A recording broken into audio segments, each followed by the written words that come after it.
time for Bill to be with us. Because today was probably the worst day in 5 years for big oil. It was a very bad day for Chevron. It was a very bad day for Shell. It was a very bad day for Exxon. And I am quite certain that Bill is going to riff on that. So to introduce Bill, I give you Green Team member and Middlebury grad, Katie Amon. Go ahead, Katie. Hi, everyone. Thanks for being with us here tonight. So I'm sure many of you know who Bill Mckibben is, but Bill Mckibben is an author and environmentalist who in 2014 was awarded the Right Livelihood Prize, sometimes called the Alternative Nobel. His 1989 book, The End of Nature, is regarded as the first book for a general audience about climate change and has appeared in 24 languages. He's gone on to write a dozen more books. I was lucky enough to hear and see Bill speak at Middlebury for the 30th anniversary of The End of Nature.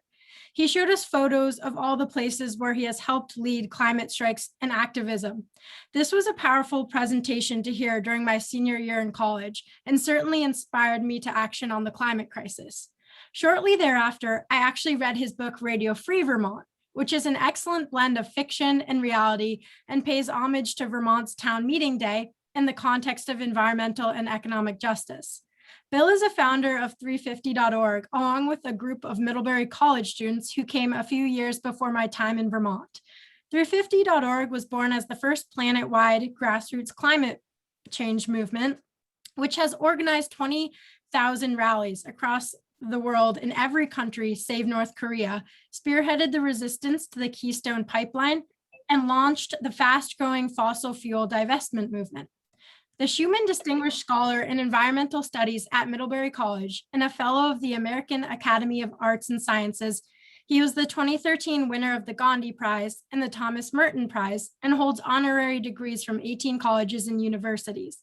Bill lives in Ripton, Vermont, tucked in the Green Mountains with his wife, the writer Sue Halpern, where he spends as much time as possible outdoors. Having ridden through Ripton up Middlebury Gap many times on my bike during college, I can only imagine how much Bill must enjoy his time at the Reichert ski area and on the hiking trails on and near the Long Trail. His presentation tonight is entitled Beyond Prayer, Faith Communities in the Climate Crisis. Please give a warm welcome to Bill Mckibben. Katie, thank you so much for that very kind introduction, and Rob as well. It's a real pleasure to see you all. I'm assuming that most of you, a lot of you are over in the Upper Valley. And if you are, watch out, because a big line of thunderstorms came through here about 45 minutes ago. So it seems like it should be showing up there before too much longer. I think there's another one on the way from the Adirondacks at the moment. So if I suddenly disappear in the middle of all this, you'll know why. But it's it's the last few days have been glorious. I actually got up, I just took a day off yesterday and went up to climb Mount Mansfield. Some University of Vermont students had asked me to go up and help them film a documentary. So it was a great pleasure to get to be up on top of Vermont yesterday. And I looked over in your direction and things looked really nice. My plan is to talk for 20, 25 minutes, a little longer maybe, and then on the theory that you all might have some questions. I'll try to be reasonably brief and reasonably upbeat.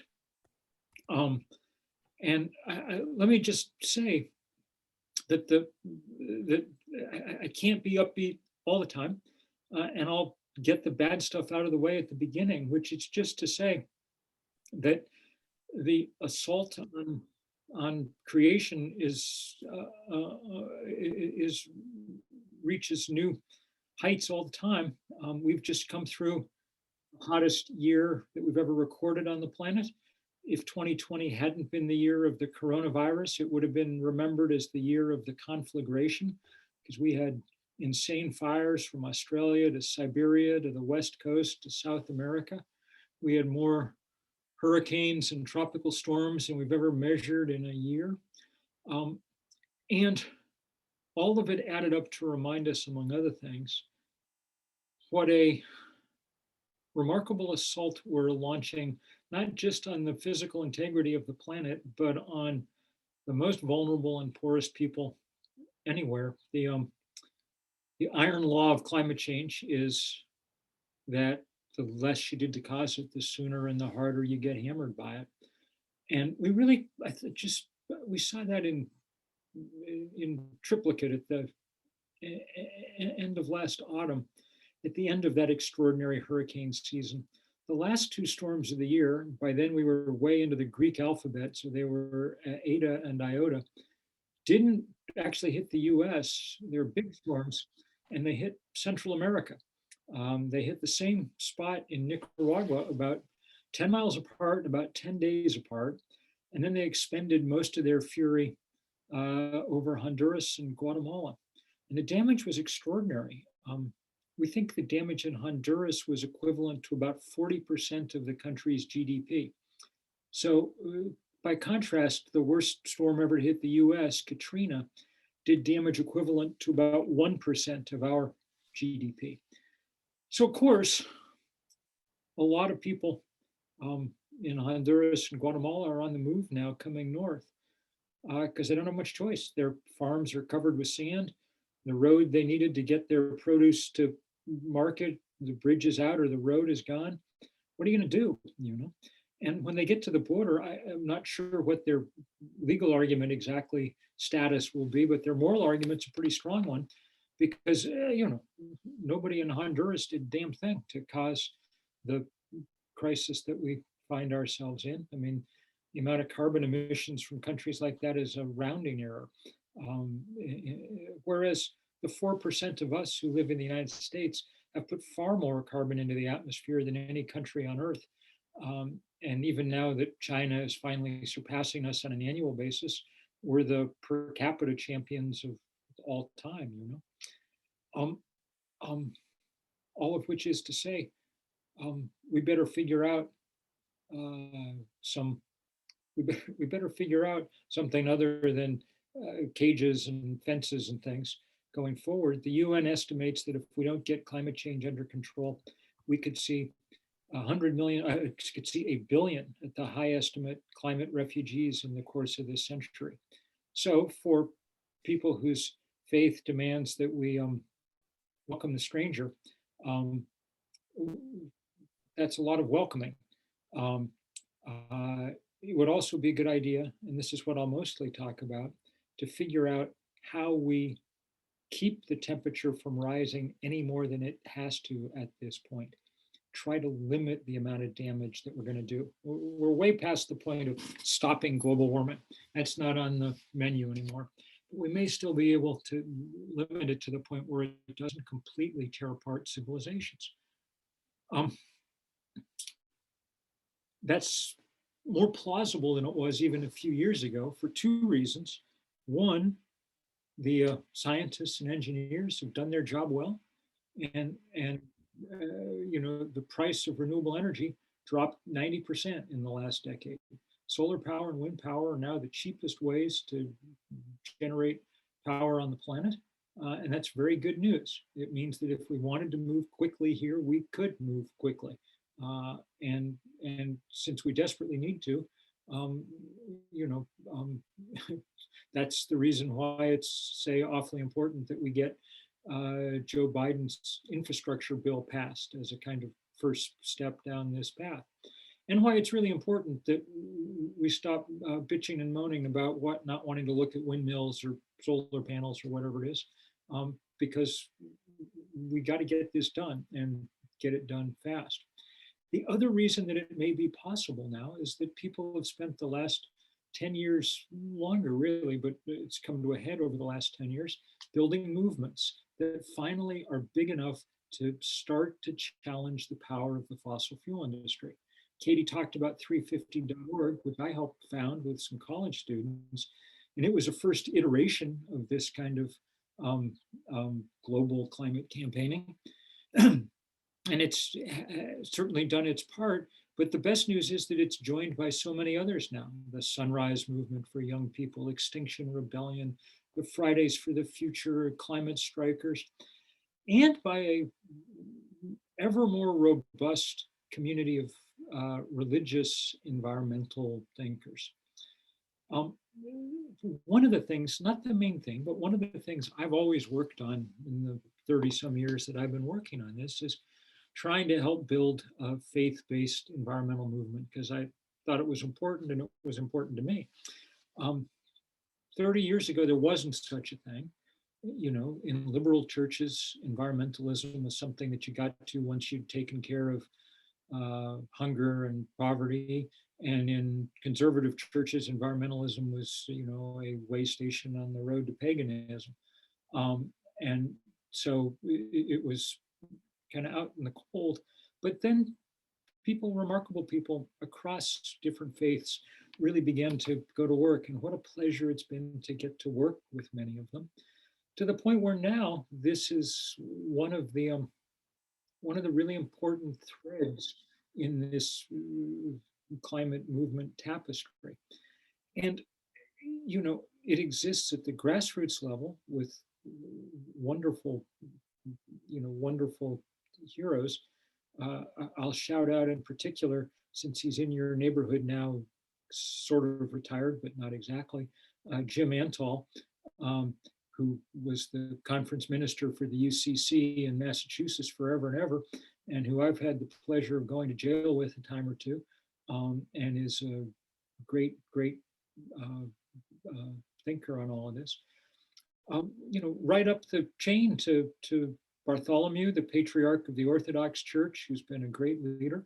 And in the last 5 years, Pope Francis, who really has been, you know, along with Greta Thunberg, maybe the most effective environmentalist in the world. His encyclical Laudato Si, released 5 years ago last week, is the most thorough critique of modernity that's been I've almost ever read, and I think probably the most important document so far of the millennia, which is pretty remarkable considering the degree to which the church has kind of otherwise begun to flag in influence and importance. Francis, through sheer force of personality, has managed to impose his sense on the world in really wonderful ways. So where we are now is finally with a fight fully engaged, but by no means won. It's a fight that we badly need everybody to pile into. And some of that fight is very much in the way of political action. You know, we finally have, I mean, obviously the scenario has shifted. I mean, I think overt climate denial got on that airplane with Trump to Florida, and God willing is never coming back, you know. And we have a president and an administration that are trying hard and faithfully to take action. It's not because they're necessarily better people than the ones who came before them. It's because movements have built to the point where they have a political opening to do it and a kind of political necessity to do it. But we have to keep building that opening. Biden, as you all know, has the scantest of margins to work with, maybe no margin at all, in order to get things through the Congress. So happily, the Biden administration's also pursuing the other half of this fight. If, you know, if legislation and politics in Washington is one of the two power centers in our society, the other is Wall Street and finances and money. And at this point, it may actually be the more important of the two, because, you know, for better or for worse, mostly better, I think, Washington no longer kind of runs the world. But Wall Street, for better or for worse, mostly for worse, still kind of does run the world. And so it's a place where our influence can be large. And of course, we've started down that path about a decade ago when a few of us began this movement for divestment from fossil fuels. It gathered strength steadily, but steadily over that decade, to the point where it's now, as Katie was saying, the biggest campaign of its kind in history. It was modeled on the one that helped bring down apartheid in South Africa a generation ago. The first person that Naomi Klein and I talked to when we were thinking about it was Desmond Tutu, the Anglican Archbishop of South Africa, who'd been so important in that fight. And he said, please do this again.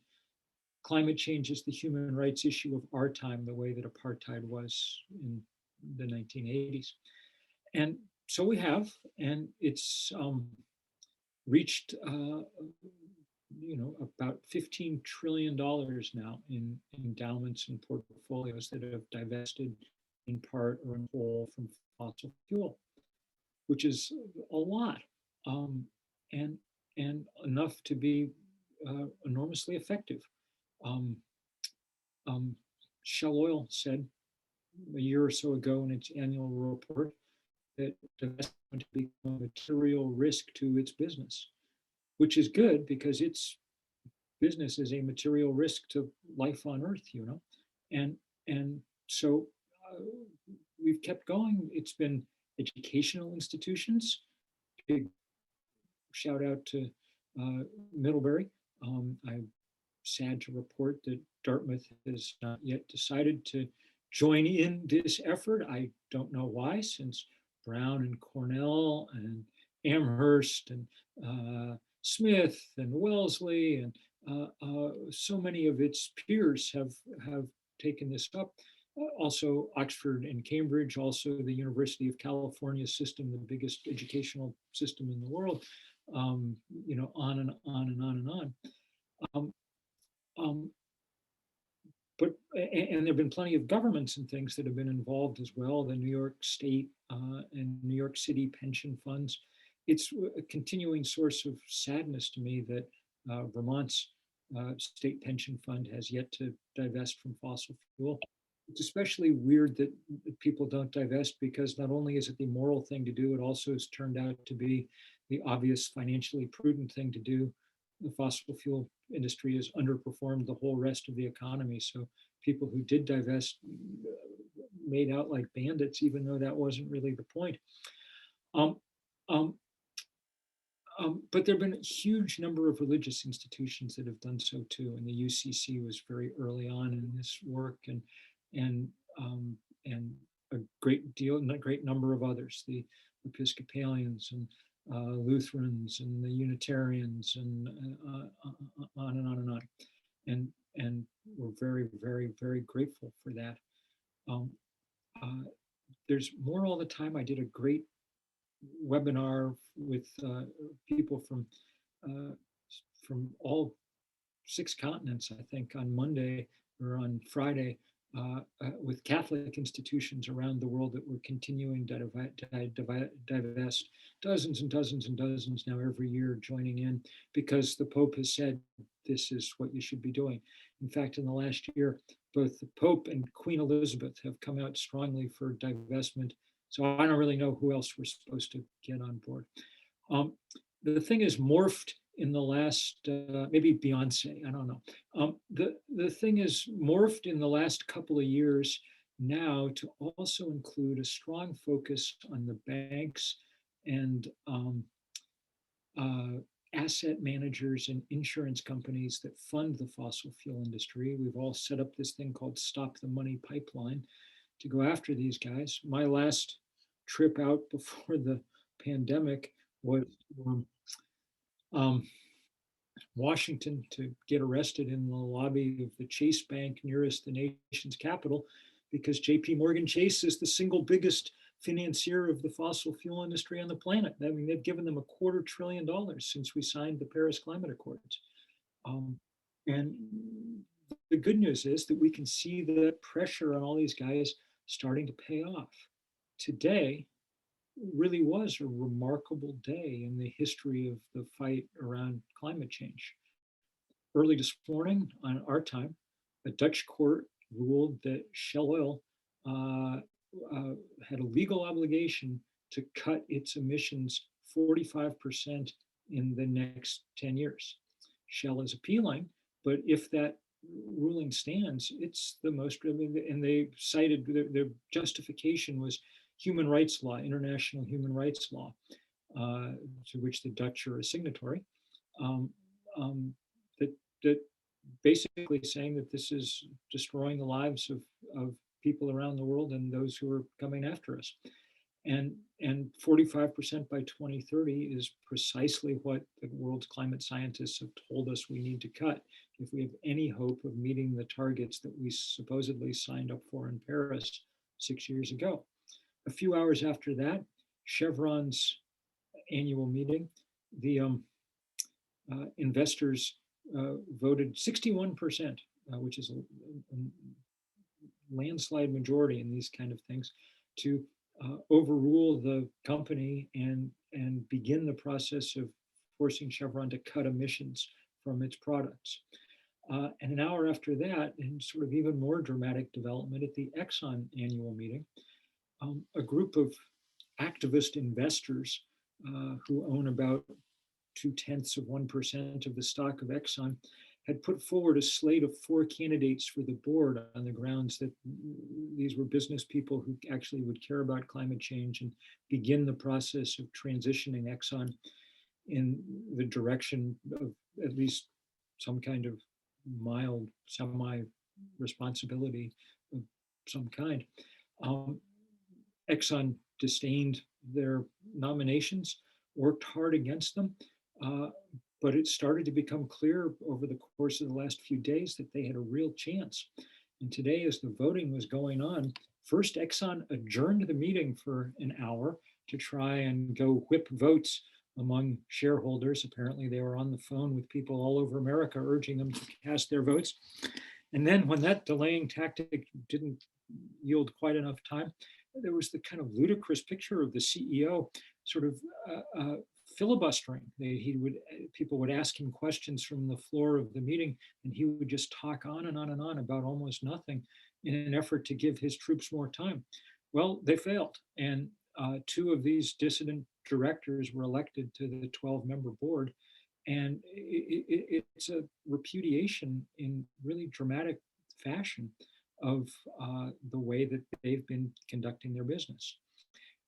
A repudiation of that and an enormous vindication of all the work that people have done for the last decade to bring pressure on them. So many thanks.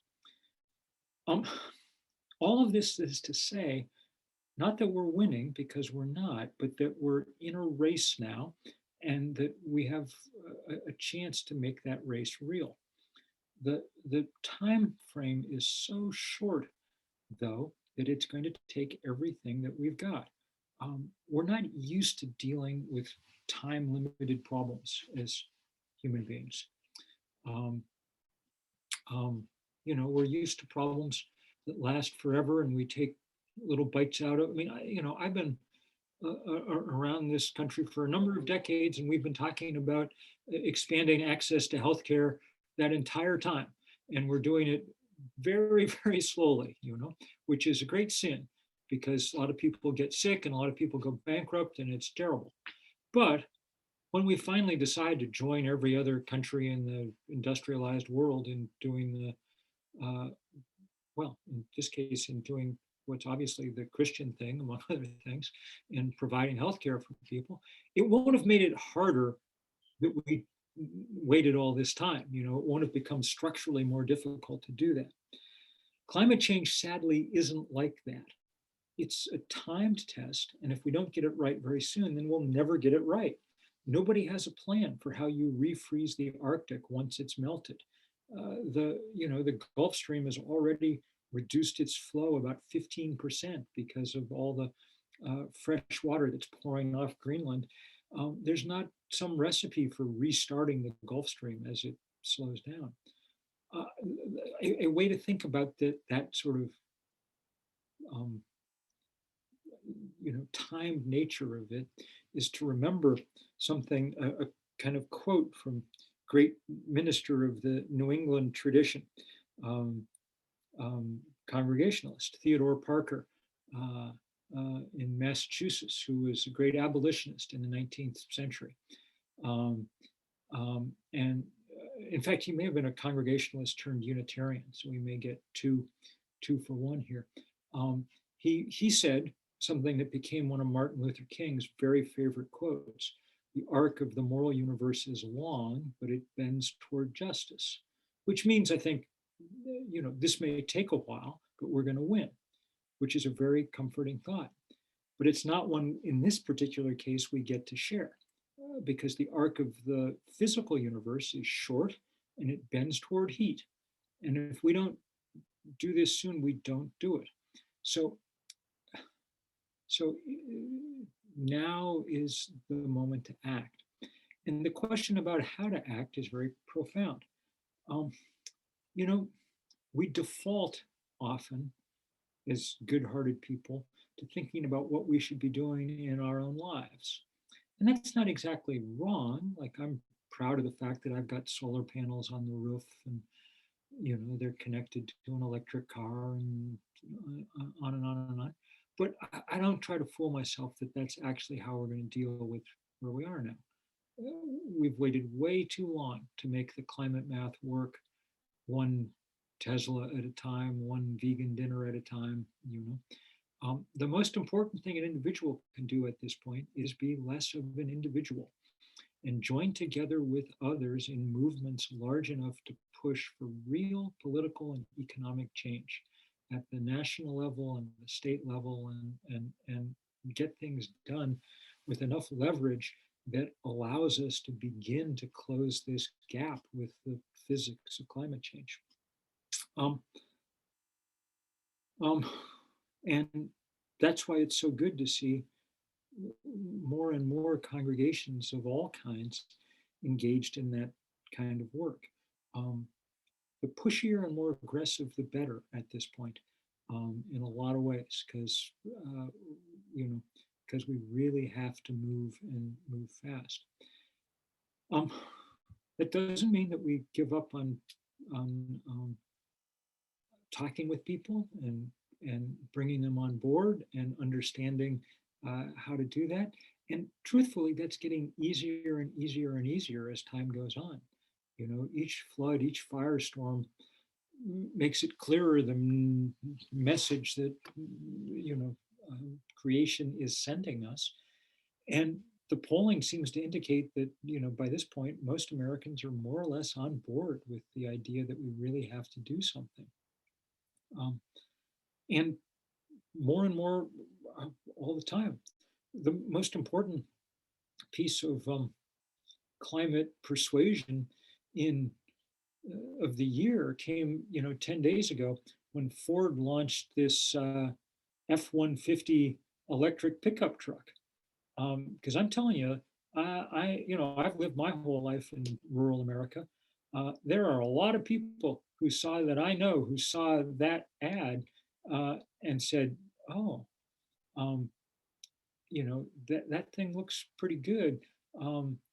If I'm taking it to the job site, I've got an enormous battery on wheels that I can run all my tools on all day long. That's something I really like, because I don't want the noisy, stinking generator running all the time." And a lot of people looked at Joe Biden, God bless him, punching the accelerator on the thing and hitting 80 miles an hour, and thought, yeah, that looks like kind of fun.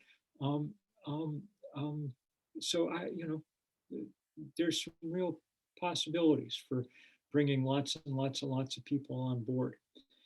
But those who really care about this need now to be, well, I guess a way of saying it is, the planet is way outside its comfort zone. That's what it means when half the sea ice in the Arctic melts, or so we need to be outside our comfort zone too, whatever that means for people. I'm not saying that you have to go get arrested, though it might not be the worst thing in the world. To show you how unoriginal I am, my first trip after the pandemic is going to be next week out to Minnesota to join the wonderful indigenous organizers who are fighting another tar sands pipeline, Line 3, across northern Minnesota. And it appears there's a reasonable chance it'll end up in jail there too. It shouldn't take that. In a rational world, we would just listen to scientists explaining that the most dangerous thing that ever happened in the world is in the process of happening. But um, um, it does take that sometimes. And I will add, thinking about the demographics of faith communities in America, um, I'm just guessing here, but uh, about who's on the call, but thinking about the demographic, I will add that I think this is a particular task and an important one for older Americans. Having done a lot of work uh, to help build the sort of youth climate movement and organizing a lot with young people, I'm now convinced that they're fully on board with this work and doing all the leading that needs to be done. You know, Greta Thunberg, everybody knows, and she's great. She's one of my favorite people. I adore her. I love working with her. But she'd be the first to tell you that the good news is there are 10,000 Greta Thunbergs scattered around the world, and they have 10 million followers. I mean, you know, people used to, you know, sit down and moan about how kids today were apathetic. None of that. I mean, people are way out in front and doing extraordinary stuff. Truthfully, it's older Americans that need to be more engaged. Um, uh, the work I'm doing now is to set up some platforms for uh, just that purpose, um, because because we ended up with most of the money and and an awful lot of the political power, and right now it's being used as a kind of block to obstacle to change. Quite consciously. The Koch brothers, the surviving Koch brother, Charles Koch, was in Sun City, Arizona over the weekend, launching an effort to make sure that seniors try to defeat the Biden infrastructure plan, um, which is so sad to think about that it's almost unbelievable. Instead, it's our job to answer the call of young people, um, um, you know, in the most faithful ways. And I'll just say, um, you know, often when we fight, we win. I remember, because we finally have won this fight, the beginning of the fight over the Keystone Pipeline um, 10 years ago, which was really the beginning of a kind of organized resistance to the fossil fuel industry. And I wrote the letter that asked people to come to Washington to get arrested, which is not an easy letter to write. But one of the things I said in it was, I did not think that people Katie's age should have to be the cannon fodder for this particular battle. You know, if you're 22 or 24 or something, it's possible that an arrest record is not the single best thing for your resume, you know. One of the few unmixed blessings of growing older is, past a certain point, what the hell are they going to do to you? You know, and so it was really good to watch people with hairlines like mine arrive in DC for that original protest, which became the largest civil disobedience action about anything in America in a number of years. We didn't ask people, how old are you, when they were getting arrested, because that seemed rude. But we did ask people, cleverly, I think, who was president when you were born? And the two biggest cohorts came from the FDR and the Truman administrations. It was really good to see, for young people who were there, to see their elders acting the way we actually need elders to act in a working civilization. So I hope that people can figure out how to take actions commensurate with the trouble that we're in, and find the organizations that are out there now, easily accessible, to help you join together with others and magnify your power, because that's what it takes. And I cannot promise you that we're going to win this fight, because we are behind and the other side is very powerful. But one thing that's very nice about talking to faith communities is that I think we're at least allowed to believe that if we do everything that we possibly can, that there are forces in the world that will meet us halfway. That's very different from saying God will work it all out. Um, Clearly, that's the stupidest kind of unfaithful thinking that one could engage in. But um, you know, um, um, we have we have at least some grounds to hope on days like today that if we give it everything we've got, the Holy Spirit will do its part too, and we'll end up well, if not. Um,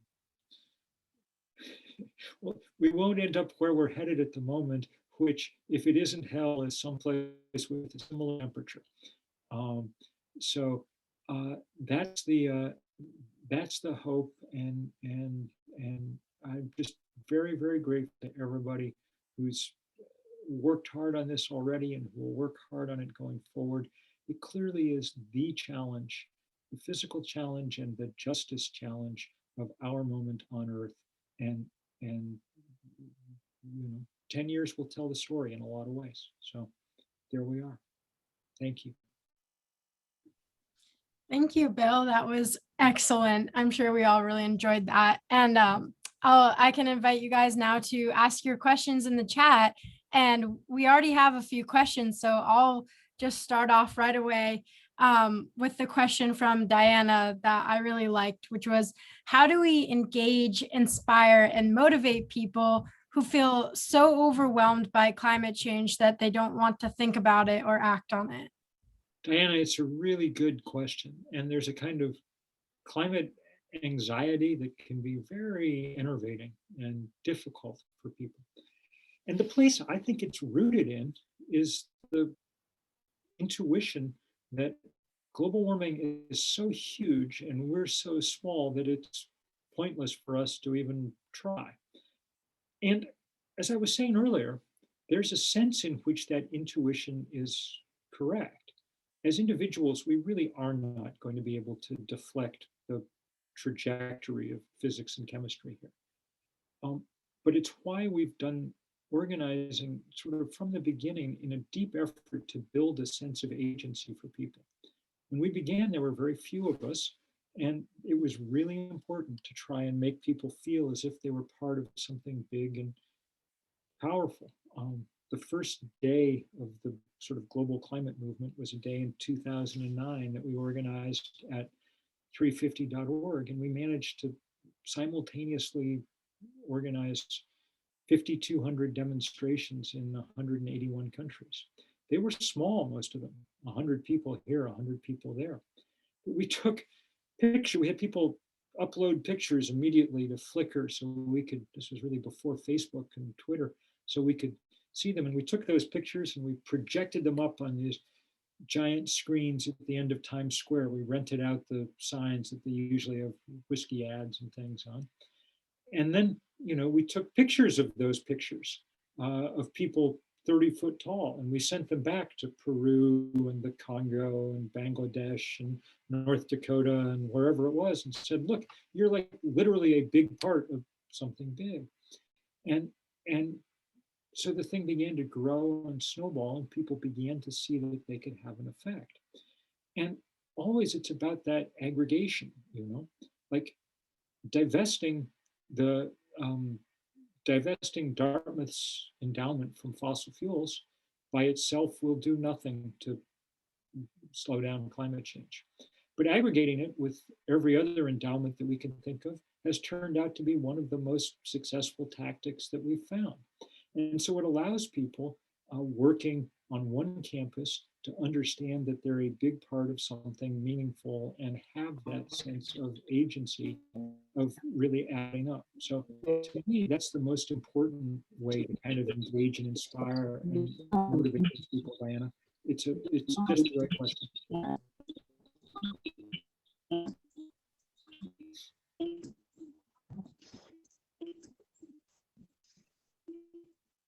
Awesome. So let's see. I will take. See if I can take a look. Mute. Yep. I will take Got it. another question that Gail asked that I thought would be really appropriate for this session, which is, what might be the most effective ways for faith communities to become more involved to have an impact on the climate crisis and help move environmental justice forward? Well, of course, there's lots of things that are very specific to faith communities, but you've got better people than me to talk about the power of prayer and things. I've never risen higher in the Methodist hierarchy than Sunday school teacher, so I'm, what can I tell you? Um, um, in very practical terms, um, there are lots of ways for communities to take faith communities to take a leading step. One of them is to, as they take political stands, identify them strongly in religious terms. We don't particularly need the Methodist Conference explaining to us about the dangers and the science of climate change. We've got plenty of scientists to do that. We need the Methodist Conference, and I've told people this 1,000 times, explaining to us what Jesus would be doing about thinking and understanding about climate change, because it's in those terms that faith communities can speak and be heard and listened to. We need people understanding that this is a prime component of their commitment, their religious commitment around justice, and making that real in ways small and large. So for instance, one of the things in New Hampshire and Vermont that you notice immediately when you start thinking about this, think about driving around on a cold day in northern New England. Think about the number of houses you see with waves of heat rippling out of them. And they're always the poorest houses and the poorest people who are heating the outdoors because their homes are badly insulated. And all of that is now easy to solve. If you get together as a community and start insulating homes, which is a good project for churches to undertake, and easy to solve if you get governments together to put up the necessary funds to do it on the scale that's actually required. And there are active efforts in Montpelier for sure, and I assume in Concord to do some of that and make it happen. There are really important ways for faith communities to be involved at the national level. There are great, all the organizations that I've already talked about are really good. And then there are kind of faith-specific offshoots of them and contributors to them. Interfaith Power and Light, which started as Episcopal Power and Light, has turned out to have a really good witness. In the Jewish community, there's a terrific newish group called Dayenu that's doing very, very strong work. Green Faith, which is a kind of umbrella organization for a lot of political action by faith communities, is very involved. They're helping coordinate transportation and things out to this big protest in Minnesota next week about Line 3, for instance. And so all these are important ways to kind of contribute on a national level too. And of course, we've got to figure out how to make our witness real in both financial and political terms, figuring out how to use all the powers that we have, be it endowments or bank accounts or whatever, to put pressure on the powers and principalities is really important. And figuring out how to use our combined political power to make sure that we elect people who are going to, not sell creation down the river would be a good idea too. At this point, the lines are pretty clearly drawn on a lot of this stuff, and it just requires weighing in, and weighing in as communities of faith is a really powerful way to do that. Thank you, Bill. I think Rob had a follow-up question to that question that Gail asked, so I'll let him ask that. Very quickly, Bill, since you invoked Jim Antal, I want to quote him as saying that nonviolent direct action is a liturgical practice. and that good religionists can feel that bearing witness in the public square can be, in fact, a liturgical practice. I mentioned that there would be a door prize tonight. I didn't tell everyone what the prize was. It's an all expense paid trip to northern Minnesota the first week in June. That is a good prize. The Jim is, I remember a Sunday morning in the central cell block in Washington, D.C., with Jim helping lead hymns up and down the cell block. And it was a memorable service, I got to say.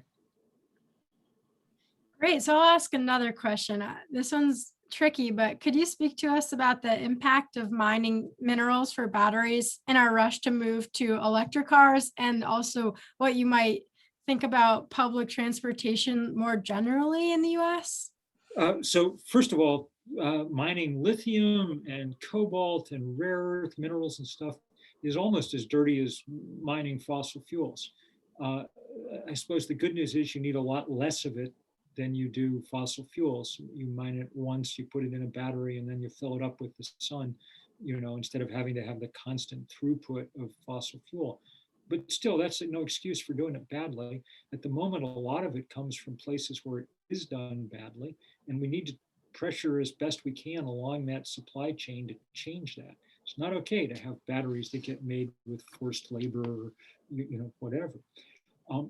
That said, we obviously there's lots of environmental problems that we are triaging and human rights problems and everything else that we're triaging some along the way here, simply because we face this existential risk from climate change that will make every other question we have moot if we don't get to it soon. And so, it's where we've got to work. Public transportation is a very good idea. One of the things that makes me happiest is that it looks like we may finally get good, or at least half decent train service over here on the western edge of Vermont. We've been, as Katie will tell you, we've been digging up the center of Middlebury for years now to rerun the train tracks through it and things. If we get nothing else from Amtrak Joe, we should definitely get some money for trains, and that's great. And buses, and you all have one of the important transportation hubs in all of New England up there in West Lebanon, where the bus takes off from Boston, and it'll be good when that's electric, but it's good right now just because it takes a lot of people at a time. That said, there's no wishing away the world as we currently live in it. About 1% of passenger miles traveled in the US are by public transit, which means that if we increase that by an order of magnitude, which would be a hard job, if we got it to 10% of all passenger miles traveled, it would still be relatively insignificant next to cars and trucks. So it's really important too that we be electrifying quickly our car and truck fleet. And I just, one of the things that dealing with climate change enforces is a certain brute sense of reality about the world in which we live. And the world, as we change it, we have to live in it and deal with it, as it exists. Awesome. I have a question from Paul, which is, other than divesting from fossil fuels, what can an individual do with investment that could make a difference?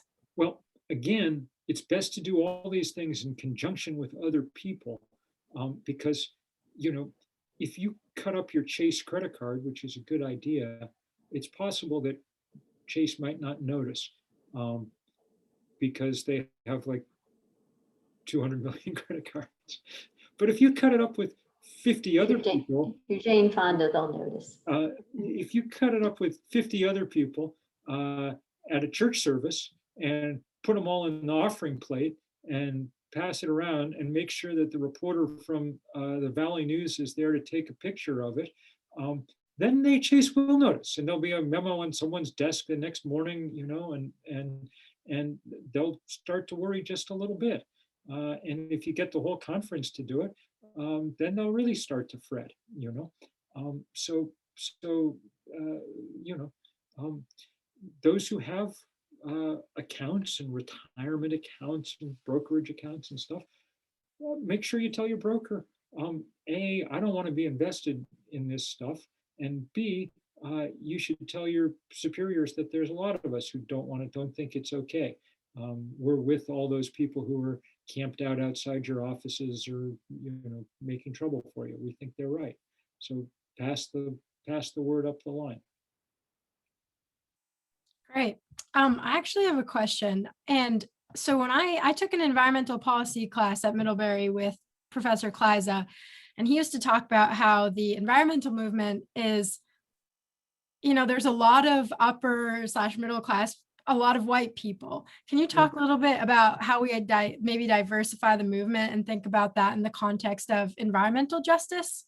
Sure, I'm happy to, because I don't think it's really true anymore, if it ever was. I was telling you about that first day of action we did around the world on climate change. And I'd always heard that environmentalists were rich white people. And then if you didn't know where your next meal was coming from, you wouldn't be an environmentalist, and on and on and on. It took about 20 minutes of watching those pictures flow in from around the planet to realize that most of the people, almost all the people we were working with, were poor, Black and brown and Asian and young, because that's what almost everybody on Earth is. And it's, you know, what do you know? They care about the future as much as anybody else, maybe more. The future bears down really hard on you in a lot of places. In this country, increasingly, this movement is led by frontline communities, those communities that are sort of hardest hit, and more and more and more. And this is really a beautiful part of, among other things, the spiritual component of it. It's led by indigenous communities. I don't know if anybody else here had the pleasure of getting out to Standing Rock when that big fight was underway out there. I'd known everybody there, a lot of people there from the Keystone battle, so it didn't surprise me when that fight emerged on the Dakota, at the confluence of the Missouri and the Cannonball River there. It was beautiful. And what was most beautiful about it was that this vast encampment, thousands of people in teepees and things, it was basically a place for prayer and ceremony. It was the most religious gathering I'd been at in a very, very long time.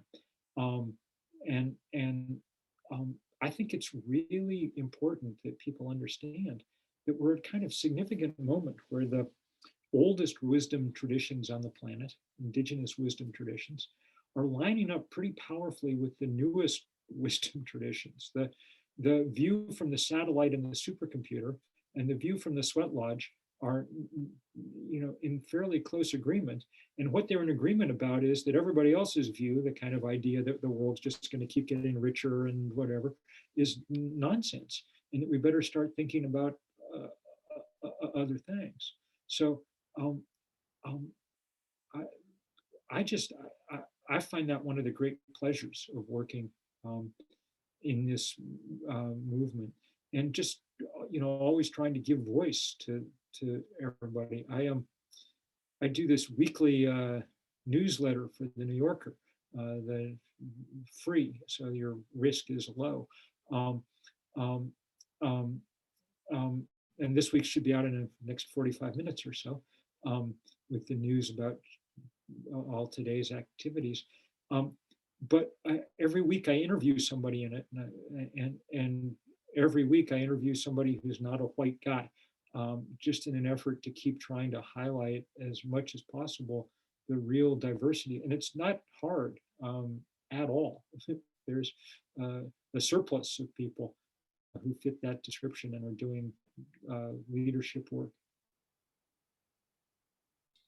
Thank you. Yeah, your column is really great. I know there's a few of us here who've certainly read some or all of them. And I have a question now from Chris Potter, who, this is a really great one, specific to New Hampshire and Vermont. What policies can smaller states like Vermont and New Hampshire pass to reduce their greenhouse gas emissions?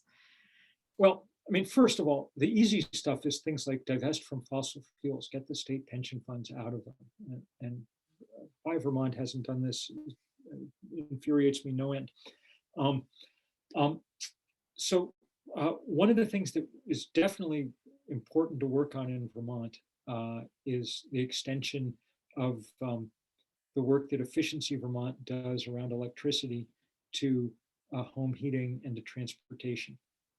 So that we can take some of that money and make it possible for people to finance electric vehicles and electric heat pumps for their homes. Because these things pay back in a hurry, but the initial capital investment is high.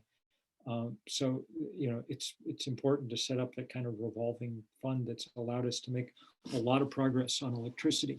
And Efficiency Vermont is really good at this. And so I think a lot more work like that.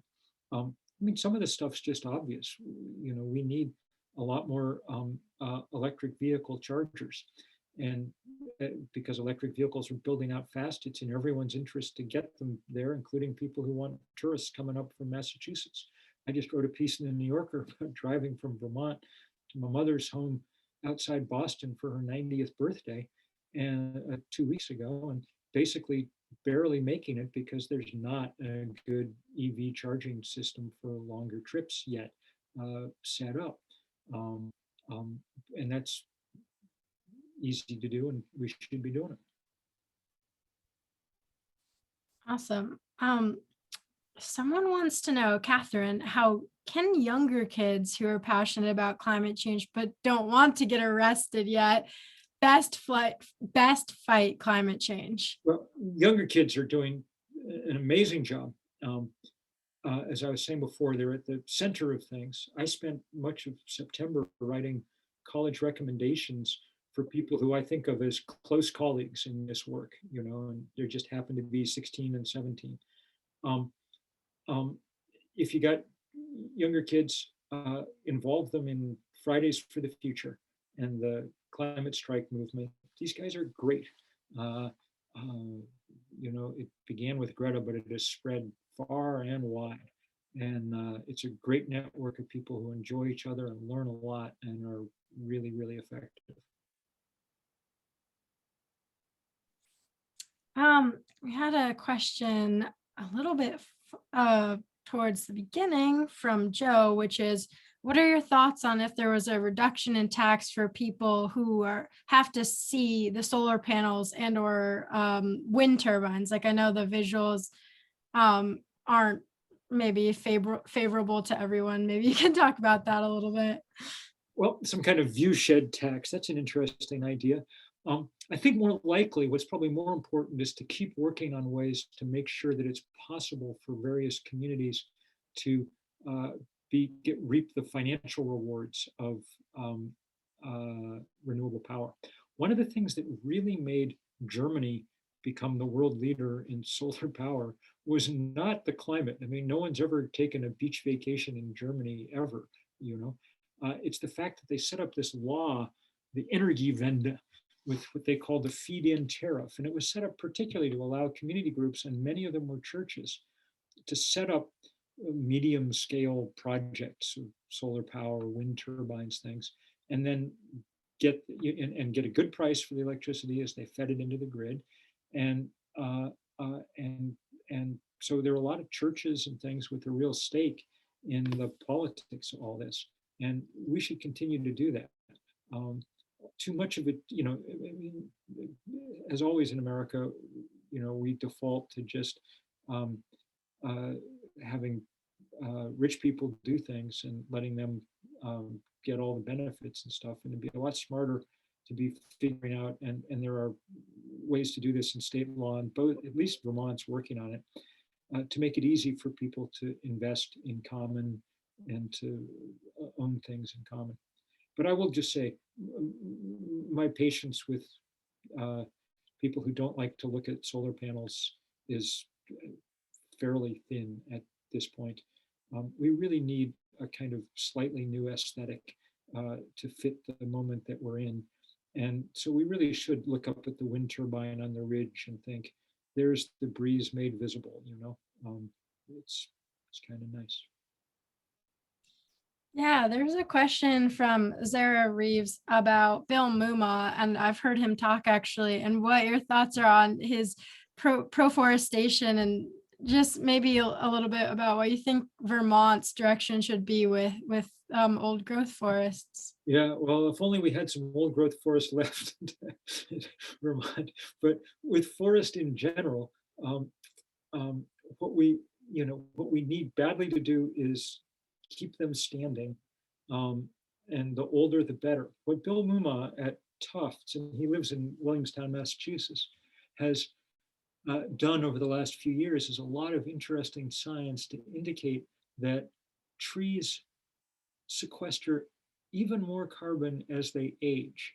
That is, they sequester more from year 25 to 50 than from year 1 to 25, and more from year 50 to 75, and on and on and on. And the really biggest trees in the forest, the old growth, have sequestered insane amounts of carbon.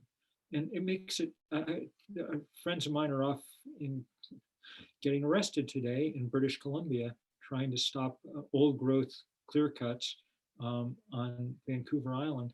There was a picture today of a log truck trundling down the road in British Columbia with one tree on the back, and it was, as big around as, it looked like one of those pictures of the, Soviet missiles on May Day or something, just, so enormous that you couldn't, and it just breaks your heart to think that we've reached 2021 and we're still doing this. I mean, one understands about Paul Bunyan and 1840s and things, but we know a lot more than we did, and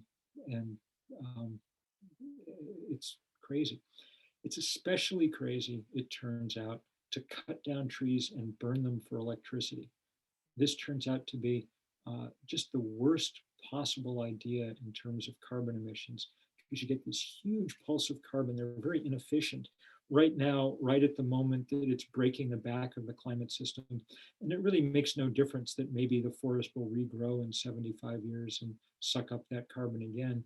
By that time, it's going to be way too late to do us much good.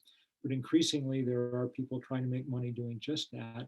At the moment, concentrated in the Southeast United States, we're cutting down a lot of forests, turning them into pellets, putting them on ships and sending them to Europe to burn. And hopefully Joe Biden will decide that this is a practice we should be trying to rein in. So we'll start to wrap up the questions, but I'll kind of roll this one into these two questions into one from Peter and Rebecca. Peter was asking about how do we try and influence red states in the well, New Hampshire's kind of purple, but how do we influence red states maybe in the deep South or the West to help elect more progressive office holders? And then Rebecca asked, how do we talk with faith communities that don't believe climate change is real, like they don't believe the science? So maybe like how are we interacting with people who don't believe climate change, or like how do we flip states red that have historically had that background? Do we talk to people who are not voting, or are we trying to change these people's minds basically? I mean, it's obviously hard. I mean, no one should expect that Alabama and Mississippi are going to elect environmentalists anytime soon. They're not. The entrenched power structures are such that it's going to be a while. But there are plenty of places that are kind of on the cusp of things, Texas being an important one. And so I spend a fair amount of time talking to conservative places, and particularly conservative religious groups. One message, of course, is that this stuff that we're building now is better. And that's why the Ford F-150 is a big deal. And really, the polling makes it clear that people, that Republican, Independent, Democrat, by vast margins, the thing that they like best when we do polling about any number of ideas or people, government support for more renewable energy, especially solar panels, is right at the top of the list with 80% approval from Republicans, Democrats, Independents. I think the reasons are different. In my sense is that many very conservative people think of a solar panel on the roof as a kind of way to cut themselves off from the rest of the world. Their home is their fortress, and they don't have to ever interact with the, nasty world out there. And for good liberals, it's like the groovy power of the sun is lighting up their life. Whatever, we can work with that. It's good. So that's a place to start.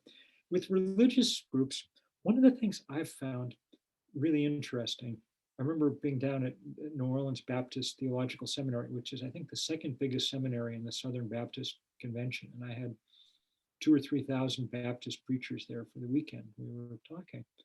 And one of the things that's really interesting is all these folks have been on mission trips to the developing world.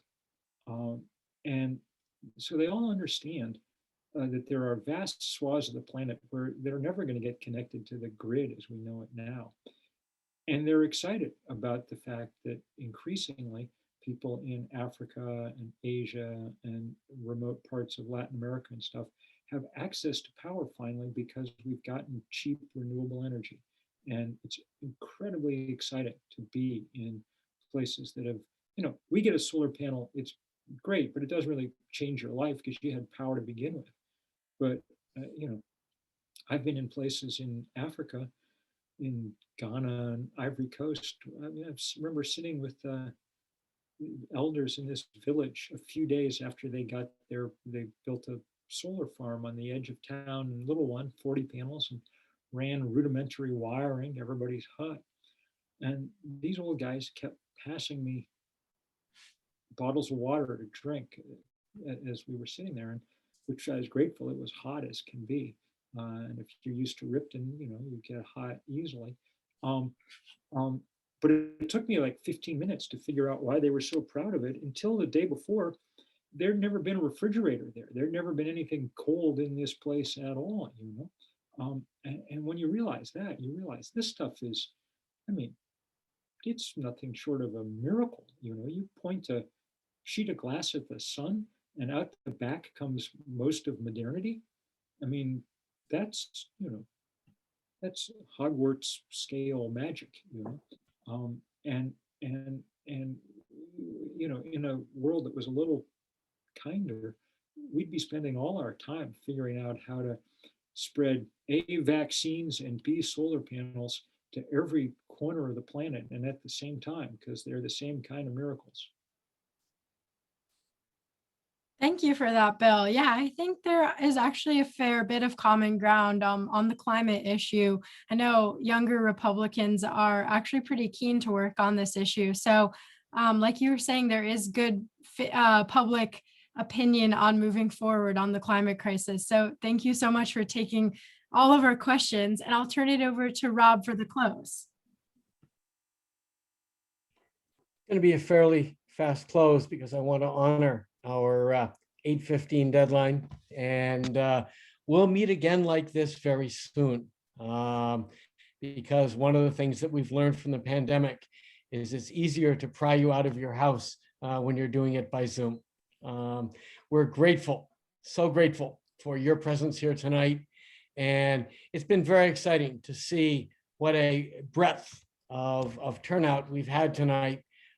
We'll keep asking each other these good questions. We'll keep organizing. We'll keep trying to be better together and use the moral imperative of this crisis, which is what faith communities can be charged to do. So thank you very, very much, Bill. I hope you enjoy blogging and writing over the next day or so based on the news events of today. And may there be more todays in the few days and weeks ahead. Amen to that, brother. Many thanks. Take care, y'all. See you in Minnesota.